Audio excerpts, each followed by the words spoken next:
Point 1. Don't try to be somebody you're not. Be selective with what you care about.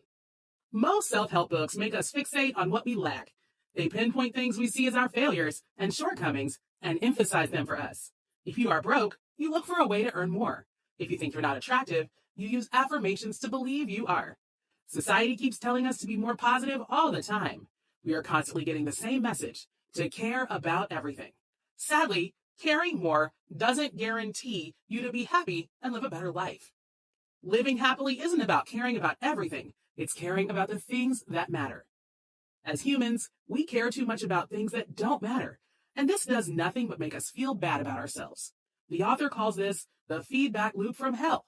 Simply put, you get stuck with feelings that come out of nowhere and blame yourself for your emotions. The solution to the feedback loop from hell is simple. Don't give a fuck about your negative experiences. Anxiety, anger, guilt, fear, etc. Because it's okay having these feelings. It's okay to be under the weather sometimes. Beating yourself up for having natural emotions will only make things worse. Maturity is about being able to only care about essential things. This is how you can be content consistently. With this summary, you will learn to be comfortable with being different, calm in the face of adversity, and highly selective with what you care about. Key point 2. Overcoming obstacles makes us happy. Our core values build upon the assumption that we can achieve happiness by following specific steps. This premise is a big problem because happiness isn't a solvable equation. However, happiness is an activity rather than a gift bestowed upon you. You cannot find it in a self-help book. We are enamored with the concept of happiness as a blessing. Once we get it, we're freed of all pain and suffering forever. But in reality, that's not attainable. Sadness, dissatisfaction, unease, etc. are part of inherent human nature and are necessary to create consistent happiness. Disappointment drives change. You cannot be better by being satisfied with every aspect of your life. Even physically, pain has the same function. Imagine how badly it hurts when you stub your toe. You might scream and swear at the table and at whoever thought to put it there. No matter how much you hate the feeling, it is helpful. Your body sends signals to teach you your limitations or which part of the body requires care. The same goes for human psychology. Emotional pain lets you know in which ways to improve your life. We cannot escape pain. In fact, we shouldn't. Life consists of problems that bring discomfort and hurt. Happiness requires struggle, and it comes from solving problems. Happiness is a constant work in progress. You can be happy once you discover the problems you're happy to have and solve. We always want to feel good and get only the good things in life. People never consider the pain they are okay with and what they are willing to struggle for. We want the rewards and the results. Nobody is willing to go through the process. Most of us don't want to struggle and to give it some effort. But the struggle is the key to happiness, and it grows from problems. On your journey toward happiness, you'll encounter many disappointments and shame. No matter where you go, many issues are waiting for you, and there is nothing wrong with that. The point isn't to run from the difficulties, it's to find the right ones. Key point 3. No one is exceptional in any way. Developing high self-esteem, feeling good and positive about oneself, came into fashion in the 1960s. At the time, psychological research proved that people with high self-esteem outperformed those with lower self-esteem. Suddenly, there were tons of motivational speakers everywhere telling people they could be exceptional and highly successful. A generation later, researchers have come to a simple conclusion based on years of data. We're not all exceptional. As it turns out, there is no point in feeling good about yourself if you have no reason to do so. Adversity and failure are helpful and essential for developing successful and strong-minded adults. People with high self-esteem usually feel great about themselves. They feel they're doing something exceptional even when they are not. Mark Manson. The major downside of the high self-esteem movement that has taken root in our society is that it requires us to always feel good. The movement uses a metric based on how positive people feel and think about themselves, whereas more accurate metrics would be how people feel, think, and accept their negative selves. To begin addressing your issues, you must realize that they aren't worse or more special than anyone else's. The high self-esteem movement is telling us to feel special all the time. Everyone says it. We hear it from TV, magazines, and social media. Mediocrity has become the new failure. Mediocrity scares most because people equate it with a lack of achievement.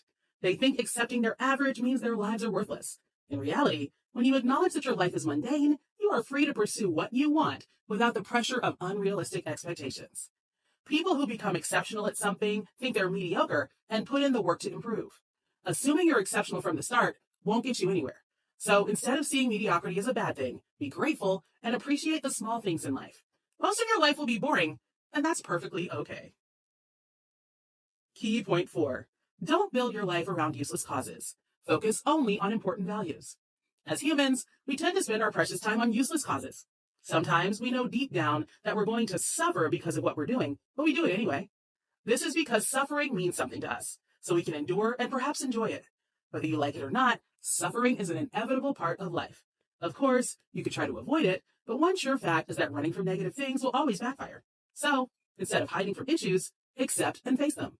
Instead of asking questions like, how do I stop suffering? Ask yourself this, why am I suffering? For what purpose? However, this isn't an easy question to answer. According to Mark Manson, to understand ourselves, we must first understand a metaphor called the self-awareness onion. Self-awareness is like an onion. It has layers, and you will inevitably cry while getting to the center. The first layer is acknowledging and naming your feelings. How do I feel? What is this emotion? I'm sad. I feel happy right now. I'm sad when I see that, etc.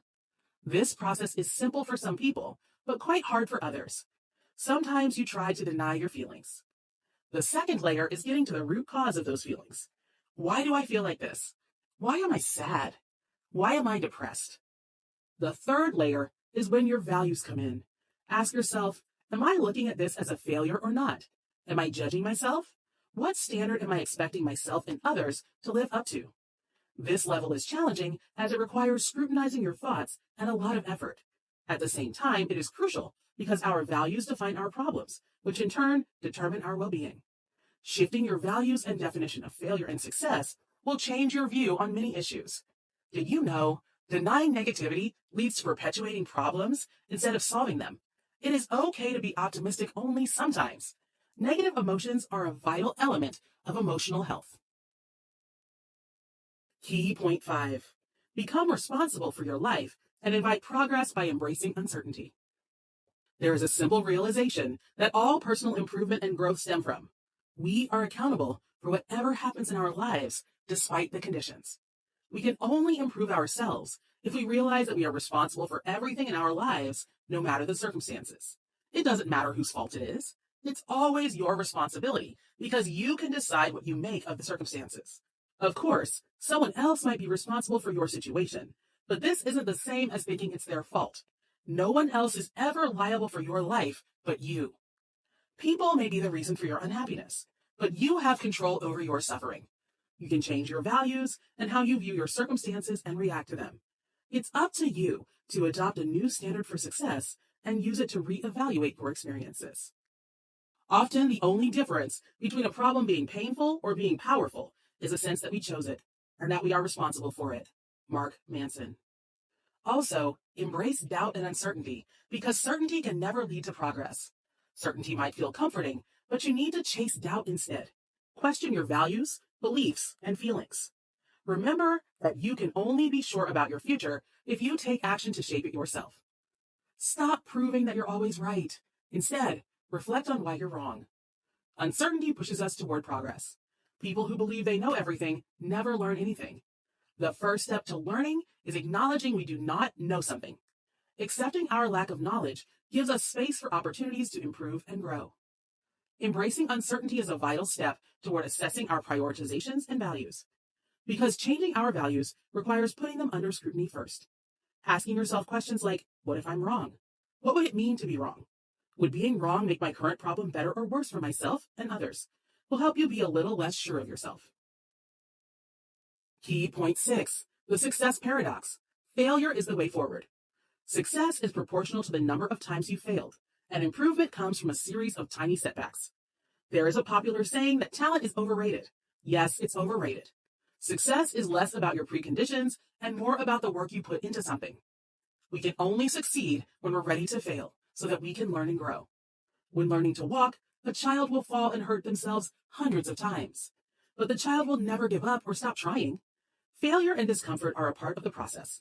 You will have to fail many times if you want to succeed at something. As we grow older, we develop an avoidance of failure and instead stick to what we know we're good at.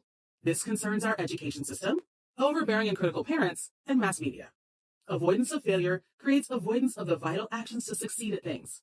Mark Manson suggests setting process-oriented goals and taking action with his do something principle. In high school, his teacher told him it was no use mulling over an issue for long. You have to get up and act.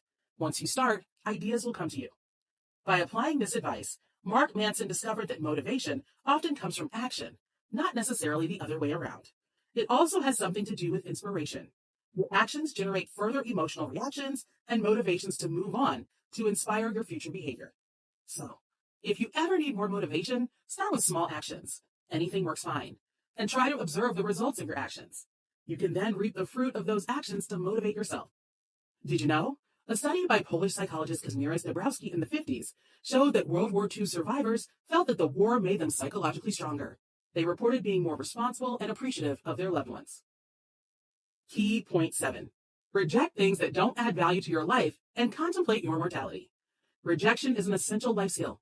It improves your life because it lets you focus on things that matter and let go of things that don't. If we don't reject something, we stand for nothing. When you commit to something, you're essentially saying no to something else. Saying no doesn't tie you down. It frees you from paltriness so you can focus on what's most significant. To build healthy relationships, both parties must be able to say no to trivialities. They should make time to sort out their differences, establish their boundaries, and take responsibility for their problems. Only then can genuine trust and acceptance be established. Also, we must contemplate our mortality from time to live life to the fullest, happy and fulfilled. People are rarely eager to think or talk about dying. Some are afraid to even acknowledge it. However strange it sounds, death gives our life meaning. If we were immortal, nothing would matter. Our values and experiences would be meaningless. Mark Manson recalls the loss of his friend in college. At first, he was depressed for months. Everything felt meaningless. However, he thought if there's no point in doing anything, there's no reason not to as well. That moment ended up being transformational. He quit smoking, changed schools, and started exercising. Reflecting deeply on death from time to time helps us to put our problems into context and to appreciate life. If you fear death or are busy making sure that people remember you after you're gone, you won't be able to live fully. Ernest Becker received a Pulitzer Prize for his book, The Denial of Death, where he suggested a term, death terror, which is the anxiety present in all our actions and thoughts. It comes from the realization of mortality and shifts our perception of life. Once you've confronted your mortality, you can accept your life as a passing grain in the universe's timelessness. Then, you can focus on a cause that will outlive you. Accept mortality, and you'll finally make the most of each day and be happy. Conclusion. The trending mantra in our society is always to be positive no matter the circumstances. This constant chant of positivity unwittingly teaches us to care about everything all the time. Sadly, caring more doesn't guarantee you'll be happier and live a better life. If you want to live a healthier and more content life, you have to start caring about only what is truly important and nothing else.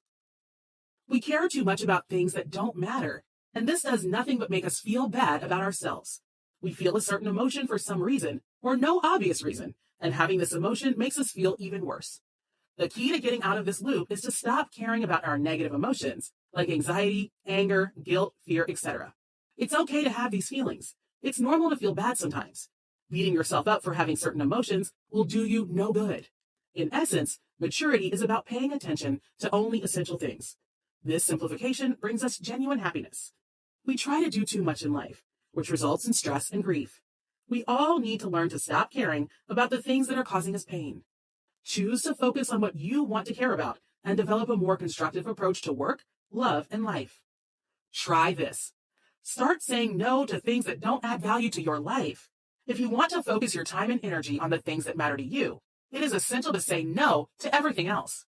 It is more important to miss out on trivial things than important ones. So make it a goal to only focus on the essentials and ignore everything else. Be ruthless with this.